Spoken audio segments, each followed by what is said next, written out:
مرکز مطبوعات وزارت کارهای داخلی تاجیکستان از یک صدمه مرگاور خبر داد که یک عائله را در شهر دوشنبه غرق ماتم و اندوه کرد. شام 7 نوامبر سال 2023 تخمینا ساعت 18:40 راننده افت تمغه اوپل سیدزاده شادمان محموراد سال تولدش 1991 ساکن شهر دوشنبه هنگام حرکت با روی ماشینگرد کوچه خلقوی پایتخت از سمت کوچه محمد به سمت کوچه عینی پیادهگردان ظریف و مویره سال تولدش 1985 و ظریف و مرجانه سال تولدش 2004 ساکنان پایتخت را پخش نموده است. در نتیجه هر دو با جراحت‌های وزنی جسمانی در بیمارخانه بستری گردیدند. متاسفانه ظریف و مویره در بیمارخانه به هلاکت رسیده است.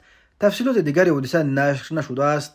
وزارت کارهای داخلی گفت اوید بین حادثه تحقیقات ادامه دارد. راههای تاجیکستان از لحاظ صدمه ها پرخطر دانسته می شود. هر سال بر اثر صدمه ها در راههای تاجیکستان تا 400 نفر به هلاکت رسیده، بیش از 1200 تن دیگر معیوب می شوند.